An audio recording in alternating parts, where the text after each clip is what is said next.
Bonjour à toutes, bonjour à tous, c'est la fiancée des étoiles, Ariel. J'espère que tout va bien, que vous êtes en pleine forme, que vous avez un mental d'acier. Bon, je vous souhaite la bienvenue à notre rendez-vous hebdomadaire. C'est l'astro-tendance du 17 au 23 octobre 2022. Alors, qu'est-ce qu'on a cette semaine? Bon, alors elle est particulièrement chargée. Ça va être sportif, mais la paix est au bout du chemin.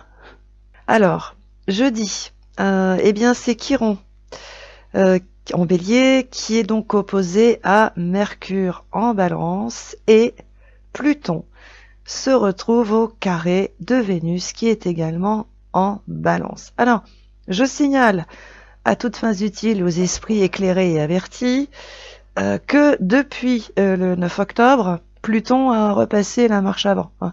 En fait, il faisait marche arrière depuis le 29 avril. Comprenne qui voudra. Et là, depuis le 9, il a repassé la marche avant. Bon. Et le tout avec Lilith, qui est donc en cancer et qui continue de générer du stress, de l'énervement et qui, bien sûr, intensifie les peurs de jour en jour. Donc cette semaine, en fait, on est quand même un peu dans le même processus que la semaine dernière. C'est-à-dire que les personnes qui sont réceptives à cet axe bélier-balance depuis fin août et qui pensent encore que provoquer des conflits, menacer, poser des ruptures, mettre la pression, ça va solutionner leurs problèmes, eh bien, elles vont continuer encore dans ce sens cette semaine. Alors, toujours inspiré par Mars en Gémeaux, parce qu'il faut quand même le souligner, il est en affinité d'un côté avec Chiron en bélier et de l'autre avec Mercure en balance. Donc ces personnes se sentent soutenues et surtout elles se sentent inspirées par Mars en Gémeaux. Et donc, pareil que la semaine dernière, comme elles n'obtiennent pas satisfaction, et ça fait des mois qu'elles n'obtiennent pas ce qu'elles veulent. Parce qu'il faut comprendre quelque chose. C'est-à-dire que ces personnes qui sont donc réceptives à cet axe bélier-balance qui fonctionne quand même depuis fin août, qui a animé tout le mois de septembre et qui continue encore en octobre, eh bien, ce sont des personnes qui, en fait, si elles sont comme ça, elles mettent la pression, elles envoient des messages incendiaires, elles claquent les portes, elles provoquent des conflits, elles menacent, elles posent des ruptures, et bien c'est parce qu'en fait, elles veulent obtenir quelque chose. Mais cette satisfaction qu'elles souhaitent avoir, en réalité, elles peuvent pas l'avoir maintenant. C'est pas possible. Mais c'est vraiment impossible. En fait, cet axe bélier balance, eh bien moi, je l'interprète comme le principe d'être au bas de l'échelle et de vouloir fouiller dans le tiroir du haut. Bon, ça c'est impossible. Voilà. Eh bien en fait c'est ça ce que ces personnes elles font en mettant la pression, en s'énervant, etc. Elles veulent obtenir quelque chose qui n'est pas possible maintenant. Alors oui, elles pourront l'obtenir avec le temps, si elles font preuve d'endurance, si elles font les choses correctement, si elles se détachent de certaines choses. Parce que ça aussi, il faut qu'elles se détachent de certains trucs. Il faut qu'elles revoient un peu leur plan, il faut qu'elles fassent les choses autrement. Et surtout, il faut qu'elles tiennent bon. Il faut rien qu'elles lâchent, vous voyez. Mais ça, non, elles veulent pas. Elles ne l'entendent pas de cette oreille. Elles veulent quelque chose maintenant. Voilà. Et c'est pour cette raison que, eh bien, encore cette semaine, comme elles vont constater qu'elles n'ont pas ce qu'elles veulent, ça va un peu les exaspérer. Eh bien, du coup, elles vont encore imaginer un plan et elles vont passer à l'action. Le hic, il y en a un, et il est de taille. C'est que Mars en Gémeaux, il est peut-être effectivement un grand soutien, mais il est quand même toujours, alors à quelques petits degrés près, oui c'est exact, mais il est toujours en dissonance avec Neptune en Poisson. Donc en conséquent, eh bien, elles vont encore imaginer un plan, mais sur ce qu'elles imaginent. Donc ça n'aura rien à voir avec la réalité. Voilà, c'est-à-dire qu'elles vont penser que leur plan, il est absolument génial, elles vont le mettre au point sur un coin de table la veille pour le lendemain ou même pas, et elles vont être certaines qu'il va leur apporter satisfaction. Et donc dans cet état d'esprit, elles vont encore une fois passer à l'action. Et le tout, et ça c'est encore cette dissonance qui vient de Neptune, elles ne vont même pas se souvenir que la semaine dernière, elles ont échafaudé un plan qui a lui aussi complètement raté, qui a tourné au vinaigre, qui pour certaines a eu un effet boomerang et leur est revenu complètement directement sur le museau, mais ça elles vont même pas y penser. Vous voyez, parce que ce sont des personnes qui sont un peu dans l'illusion, faut dire les choses comme elles sont, hein, c'est ça. Donc en fait, elles vont même pas se rappeler que la semaine dernière, elles ont fait une tentative et qui n'a pas du tout fonctionné. Donc en fait, elles vont réitérer, elles vont recommencer, elles vont remettre un plan sur pied et elles vont passer encore une fois à l'action cette semaine, mais toujours pareil, pour obtenir satisfaction. Le hic, il y en a un deuxième dans cette affaire, et que Pluton se retrouve au carré de Vénus en Balance. Et là, pour le coup, on est au degré près. Là, c'est d'une précision atomique. Alors, autant vous dire que là, ça va piquer. Ah bah oui, parce que quoi qu'on dise et quoi qu'on pense. Déjà, la semaine dernière, si effectivement le plan qui a été mis au point, il a tourné au vinaigre, il n'a pas du tout apporté satisfaction, mais plutôt des effets contraires, eh bien c'est parce que Pluton est en Capricorne, et qu'il est, de toute façon, en dissonance avec le bélier d'un côté et avec la balance de l'autre. Le courant ne passe pas ni d'un côté ni de l'autre. Et là, pour le coup, on va le comprendre, parce que là, pour le coup, là, on a vraiment un carré au millimètre près entre Pluton et Vénus en Balance. Alors, ça peut surprendre ce que je dis, parce que c'est à contre-courant, mais il faut bien comprendre que le temps béni, où les énergies du bélier et de la balance étaient soutenues par Pluton en Sagittaire, est révolu depuis belle lurette. Hein. Ça fait depuis 2008 que c'est fini tout ça. Hein. Donc bon, il faudrait un peu se mettre à la page là aussi, hein, ça marche plus. Donc en fait, la rupture, les conflits, les menaces, mettre la pression n'a plus aucun pouvoir transformateur et positif. Ça, c'est fini. Ça renvoie à la case départ. Et pourquoi effectivement ça n'a plus aucun pouvoir transformateur dans ce cas de figure? C'est parce que Pluton, qu'on se tourne comme on veut et dans n'importe quel sens, il est en dissonance avec le bélier d'un côté et la balance de l'autre. En revanche, lorsque Pluton est en affinité avec des planètes, et c'est ce qu'il se passe, puisqu'il est en affinité avec Neptune en Poisson et avec le nœud sud en Scorpion, pour ne pas le nommer, et lorsqu'il est également en aspect bénéfique avec des planètes rapides, qui sont en affinité bien sûr avec lui. Oui, il transforme les choses. Oui, il détruit. Mais il détruit quoi? Il détruit ce qui est obsolète, ce qui ne sert à rien à part empêcher ce nouvel élan qui vient de Pluton. Alors oui, en fait, Pluton, quand il est en aspect positif avec des planètes qui sont en affinité, oui, en fait, il dégage l'horizon. Et il permet, oui, de provoquer ce nouvel élan. Ça, évidemment que ça se passe comme ça. Mais là, dans le cas qui nous préoccupe de ce carré Pluton-Vénus, c'est un aspect dissonant. Donc ça n'a rien à voir. Donc là, oui, Pluton, il va détruire, mais il va détruire quoi? Parce qu'il y a déjà beaucoup de mal à tenir debout. Eh ben oui, en fait, un projet, une relation, une situation ou autre, ça dépend un peu du secteur qui est touché, qui n'a pas d'ancienneté, qui n'est pas assez solide, qui n'a pas fait preuve d'endurance, qui n'a pas fait les choses correctement, avec ordre, avec méthode, en prenant son temps, en ayant beaucoup de sens pratique, c'est ça qui va être détruit. Alors oui, effectivement, ce carré Pluton-Vénus, oui, ça va fâcher certaines personnes. Il y a des gens qui vont vraiment pas être contents, et ça va les énerver. Mais Pluton, s'il le détruit, il dit juste, écoute, ton truc il est pulvérisé, mais enfin moi il tenait pas la route. Il n'y avait pas d'historique, il n'y a pas d'ancienneté, c'était un peu brinque-ballant, ça tenait sur pas grand-chose. C'est détruit, c'est l'occasion de reconstruire pour le coup quelque chose de correct, en s'y prenant comme il faut, en prenant son temps, avec ordre et méthode. En fait, c'est un peu ça qu'envoie le message de Pluton, parce que oui, Pluton, désormais, il est très décrié, il est diabolisé, c'est épouvantable, c'est affreux, il est destructeur, c'est un plouc, tout ce que tu veux, ok, très bien. Mais non, je veux dire, quand Pluton passe, tout trépasse, oui, c'est ce qu'on dit, mais c'est pas négatif. C'est juste, en fait, ça détruit ce qui tenait pas la route. Voilà, ce qui avait pas de sens, ce qui était mis à l'envers, ce qui était mal fichu, qui avait pas de vocation particulière. Ça détruit quelque part tout ce qui est superficiel, parce qu'il faut quand même pas oublier que Pluton est en Capricorne, hein. Et c'est quand même le signe du zodiaque qui représente tout ce qui est authentique, hein. L'histoire, tout ce qui est vrai, le Capricorne, hein, tout ce qui est superficiel, il s'en fout, hein, ça ne l'intéresse pas du tout, hein. Le Capricorne, il va sur ce qui est juste, ce qui est essentiel et ce qui est vrai.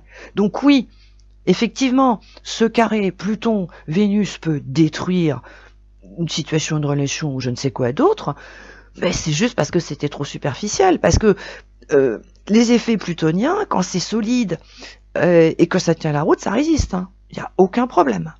Alors, on pourrait se dire, comme la semaine dernière, bon, et Saturne dans tout ça, parce que oui, la semaine dernière, tout ce grabuge pouvait être évité, puisque Saturne était en aspect bénéfique avec les planètes en balance et de mémoire la Lune en Gémeaux. Donc, il y avait de quoi sauver les meubles la semaine dernière, hein, en faisant preuve de recul, en étant circonspect et en ayant un sens très profond de la réalité. Bon, là, Saturne, est-ce qu'on peut s'en servir cette semaine? Eh bien, je suis au regret de vous dire que là, Saturne, il est un peu aux abonnés absents. Je pense qu'on va pas vraiment pouvoir compter dessus. Et je dirais que en prime, il pourrait un peu amplifier le phénomène parce que le 19, eh bien Saturne se retrouve opposé à la Lune en Lion. Alors vous allez me dire, bah c'est pas très grave, c'est jamais que la Lune en Lion, bon c'est pas dramatique. Oui, enfin c'est quand même une opposition, donc en fait, eh bien là pour le coup Saturne, au lieu d'inciter à faire preuve de sagesse, à prendre du recul, à réfléchir un peu, à faire preuve un peu de, vous voyez, être circonspect, bon se dire finalement, bon je vais prendre mon temps, je vais attendre, voilà, je vais pas me précipiter comme ça bêtement. Bah, il va plutôt inciter à faire le contraire, c'est-à-dire qu'il va plutôt encourager à en avoir assez d'attendre, à ne plus supporter ces délais à rallonge et par-dessus le marché, puisqu'encore une fois, hein, il est opposé avec la Lune en Lion, il peut déclencher une petite crise d'ego. Vous voyez, ça peut inciter les personnes à dire oui, non mais pour qui on me prend, faut arrêter de, moi je suis comme ci, je suis comme ça. Vous voyez, une petite boursouflure d'ego là, comme ça, vite fait. Et du coup, le 20, bim, c'est parti. L'opposition Chiron en bélier, Mercure en balance passe, pouf, et là, hop, les gens vont imaginer un plan, on va dire maintenant ça suffit, non mais c'est bon, on va pas me prendre comme ça, je suis pas rien, je suis quelqu'un, enfin vous voyez le truc, petit excès d'ego comme ça, et c'est comme ça aussi que les choses peuvent également s'enclencher. Alors, par ailleurs, Saturne va se remanifester, alors là pour le coup en étant au trigone de Mercure en balance, mais ça va se passer le 23, mais à mon sens ça sera trop tard et je vais vous expliquer pourquoi. Mais avant, il faut aussi que je vous explique que le 22 octobre, c'est-à-dire samedi, eh bien, Vénus et le Soleil se retrouvent donc en conjonction en balance. Alors oui, un peu in extremis, puisque c'est à 29 degrés et quelques, mais il y a quand même une conjonction Vénus-Soleil. Alors une conjonction, c'est bien évidemment un redémarrage ou un démarrage. Alors du coup, eh bien, cet aspect va inspirer l'idée toujours géniale que la relation, le projet ou autre qui a été pulvérisé 2 jours avant, peut être reconstruit sans aucun problème. Toujours inspiré bien sûr par Mars en Gémeaux, qui incite à suivre l'imaginaire au lieu de voir la réalité. Mais tenez-vous bien, parce que ça se joue quand même dans un mouchoir de poche, eh bien le 23, c'est-à-dire dimanche le lendemain, le Soleil et Vénus rejoignent le nœud sud en Scorpion. Waouh! Soudainement, sans crier gare, le ton va changer d'un coup. Parce qu'en fait, ce nœud sud, en Scorpion, qui est quand même là depuis janvier, et tout le monde se fiche, mais comme d'une guigne, de ce nœud sud. Eh bien, avec le Soleil et Vénus, il risque quand même de prendre une toute autre dimension. Alors, déjà, le nœud sud, c'est quoi? Et qu'est-ce qu'il fabrique en Scorpion? Alors, désormais, il faut dire quand même que ce signe est très décrié. Allez savoir pourquoi. Il est affublé maintenant de tous les défauts. C'est un signe angoissé, c'est un signe tourmenté. Il a une sexualité débridée. Et puis les plus téméraires estiment que c'est un signe qui pratique la vengeance pour un oui, pour un non, qu'il est mauvais et qu'il vaut mieux ne pas s'en approcher. Mon Dieu, quelle horreur. Alors, par-dessus le marché, flûte, c'est le nœud sud. Alors le nœud sud, ça symbolise donc le passé, donc du coup, il est rapidement expliqué, vite fait sur le gaz, que le nœud sud, ça symbolise le passé, que par conséquent, faut l'oublier, c'est des mauvaises habitudes, c'est mauvais, c'est pas bien, oulala, quelle horreur, faut s'en défaire le plus vite possible, et foncer surtout vers le nœud nord, qui est en taureau, et qui est bien sûr beaucoup plus respectable. Certes, mais c'est sans compter que ce nœud sud en scorpion, alors déjà le scorpion c'est un signe plutonien, déjà ça commence. Il est quand même en aspect bénéfique avec Pluton Capricorne, ça aussi, qu'on tourne, qu'on vire comme on veut, le scorpion, le capricorne, ça marche super bien. Nickel. Et par-dessus le marché, Neptune, il est aussi en aspect super positif avec Neptune en poisson. Eh ben oui. Et tenez-vous bien, là c'est la cerise sur le gâteau. Lilith aussi, qui est en cancer, elle s'entend très très bien avec le nœud sud en scorpion. Cette fameuse Lilith en cancer, qui exaspère, énerve, met sous tension, en surchauffe les personnes qui sont réceptives et sensibles à cet axe bélier-balance, eh bien cette même Lilith en cancer, elle s'entend extrêmement bien avec le nœud sud en scorpion, bien évidemment. Donc, quand on regarde ce nœud sud en scorpion sous cet angle, c'est-à-dire qu'on voit qu'il est en affinité avec Lilith en cancer, qui parle à Dieu, et qu'en plus il est très très proche du patron qui s'appelle Pluton, là, il prend une toute autre dimension. Eh ben oui, et du coup aussi, ce passé que ce nœud sud évoque prend lui aussi une toute autre tournure. C'est plus du tout la même chose. Parce que, je précise à toutes fins utiles à ceux qui invitent à oublier le passé et à l'occulter, que sans passé, il n'y a pas d'avenir. Et ça, c'est connu, tout le monde sait ça. Parce qu'il faut savoir que le futur, il repose sur le passé et sur l'expérience. Il ne vous viendrait pas à l'idée de postuler un emploi sans aucune expérience. Donc, le nœud sud, c'est le CV de notre vie, de votre vie, avec ses réussites et ses échecs. Mais c'est grâce à ses succès et à ses déboires que vous avez évolué et appris beaucoup de choses. Alors également, effectivement, ce nœud sud, dans la théorie, dans les bouquins, en astrologie, il est dit que ça évoque le passé, mais surtout les vies antérieures. Alors à mon sens, il faut quand même se mettre à la page. Car je ne sais pas si vous avez constaté, mais enfin moi c'est un constat que je fais depuis le temps que je suis sur le terrain. Il me semble quand même que les gens, enfin notamment dans le monde occidental, ils ont quand même un peu réglé le problème de leur vie au Moyen-Âge où il y a 4000 ans. Moi, à mon avis, ils ont réglé ça depuis belle lurette. J'ai rarement rencontré, je dirais même jamais, des gens qui étaient toujours gouvernés par la mémoire du Moyen-Âge ou d'un truc qui s'est passé il y a 3000 ans, je ne sais où. Enfin bon, vous voyez, non, ça c'est fini. Donc je pense quand même aussi qu'il faut redonner un autre sens à ce nœud sud. Et oui, il évoque le passé, mais un passé qui n'est pas si loin que cela. Donc revenons au Soleil et à Vénus qui donc rejoignent ce nœud sud en Scorpion. Mais qu'est-ce que ça va faire? Eh bien, ça va redonner de la vigueur, de l'espoir aux personnes qui, comme je l'ai expliqué dans le podcast de la semaine dernière, ne sont pas du tout réceptives aux planètes en feu et en air, et encore moins à cet axe Bélier-Balance. Par contre, elles sont très réceptives aux planètes qui sont en eau et en terre. Donc en passant en Scorpion, eh bien, le Soleil et Vénus, qu'est-ce qu'il va faire? Il va éclairer leur lanterne en mettant en lumière d'où vient le problème. Parce que ça, c'est pareil. Le temps béni où la solution au problème se trouvait dans l'avenir, ça c'est pareil, c'est fichu. Maintenant, la solution au problème se trouve dans le passé. Voilà, hein, il faut jeter un œil dans le rétroviseur et c'est comme ça qu'on va voir, on va trouver la solution à chacun de nos problèmes, hein, que ce soit à titre individuel ou à titre collectif. Et là, du coup, eh bien, certaines personnes vont découvrir, grâce au transfert du Soleil et de Vénus dans le Scorpion, eh bien, elles vont découvrir qu'en fait, leur problème, il provient de 2018. D'autres vont constater qu'il vient de 2013 ou bien de 2014, ou plus loin, entre 1985 et 1995, ou encore plus loin pour les malchanceux, entre 1976 et 1981. Alors vous pouvez vous demander comment je fais pour vous sortir des dates pareilles.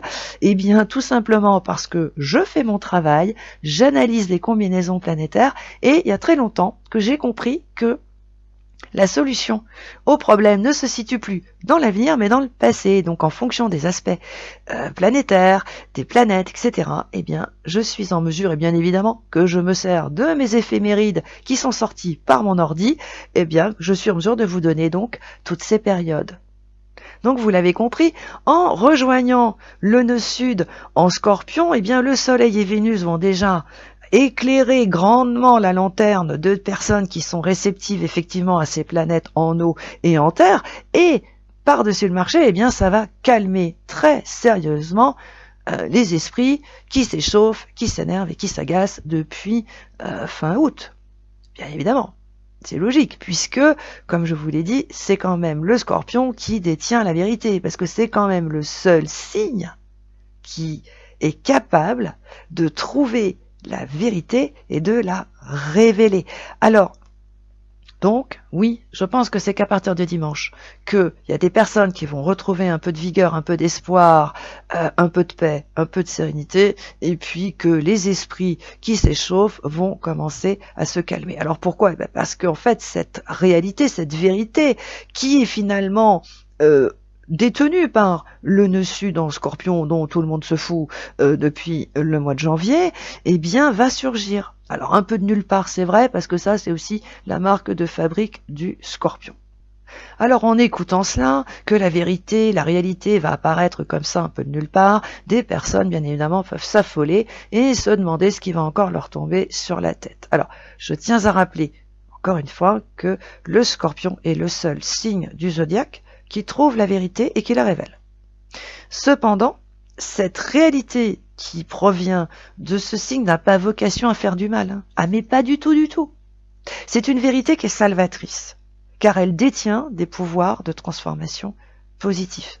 Voilà, ça c'est clair, c'est comme ça, c'est pas autrement. Et surtout que je le rappelle encore une fois, ce nœud sud en Scorpion, il est en aspect avec Lilith en Cancer, avec Pluton en Capricorne, avec Neptune en Poisson. Donc, ce sont des sextiles et des trigones. Et quoi que l'on dise, et quoi que l'on fasse, des sextiles et des trigones sont des aspects positifs qui produisent des effets positifs, à la différence que les carrés et les oppositions sont des aspects négatifs et produisent des effets négatifs. Dire le contraire est une hérésie. Jamais des aspects négatifs ont provoqué du positif et jamais des aspects négatifs ont provoqué des trucs négatifs. C'est pas possible, ça. Ça n'existe pas.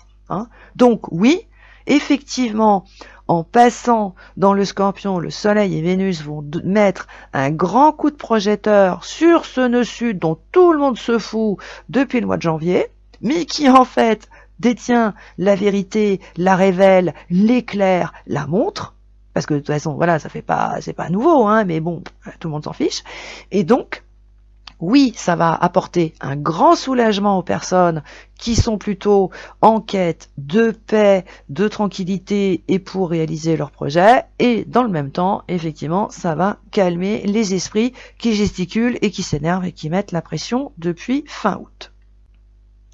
Alors, je vous invite donc à méditer sur les vertus en fait de ce nœud sud en Scorpion, sur ce qui s'est produit au cours des années que je vous ai citées. Et ce faisant, vous allez comprendre que la solution au problème, mais qui vous met la pression, ne se trouve pas dans l'avenir, mais au cours de ces périodes. Et en fait, cette prise de conscience, eh bien, va avoir un effet salvateur. Vous allez retrouver cette paix à laquelle vous aspirez. Et si d'aventure, hein, ça peut arriver à des gens très bien, une personne qui est réceptive à cet axe bélier-balance vous met la pression depuis fin août, et que là vous commencez à vous dire j'en peux plus, je vais pas tenir plus longtemps, je vais péter un câble, parce que c'est presque ça, eh bien vous allez constater qu'à partir de dimanche, mais je suis presque sûr que ça va se passer directement, dimanche comme ça, eh bien vous allez constater que cette personne va d'elle-même cesser de vous mettre cette pression sans que vous ayez à faire quoi que ce soit. Alors vous pouvez vous trouver ça un peu étrange, mais ça se vit plus que ça ne s'explique, parce qu'encore une fois, eh bien ces vérités, ces réalités, ces prises de conscience qui proviennent en fait d'un Scorpion, de Pluton Capricorne, de Neptune en Poisson, ont des effets mais absolument incomparables.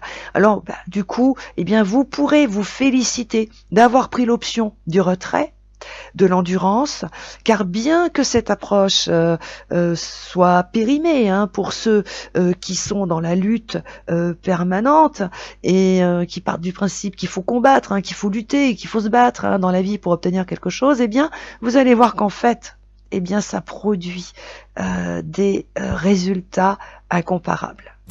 Donc, on va se retrouver la semaine prochaine pour la suite de cette paix et de cette vérité qui vont apparaître. En attendant, si vous le souhaitez, vous pouvez me retrouver le mardi et le jeudi entre 10h et 12h, ainsi que vous pouvez bien sûr appeler Anne-Louise Bérénice, Zélie, Isabelle et Domi et tous les autres membres de l'équipe de Dialvoyance qui se font une joie de répondre à toutes vos questions au 08 90 37 04 70 pour l'audiotel et au 01 84 07 04 48 pour la CB. Si vous le souhaitez, vous pouvez retrouver cette astro-tendance, des podcasts, des horoscopes et d'autres articles sur mon blog www.lafiancéedesétoiles.com. Si ce n'est pas déjà fait, abonnez-vous à notre chaîne, appuyez sur le pouce en l'air si cette vidéo vous a plu, partagez-la, et parce que tout cela, ça nous apporte un grand soutien. Allez, je vous souhaite une super semaine, pardon d'avoir été un peu plus long que d'habitude, et je vous retrouve la semaine prochaine. Ciao, bye bye.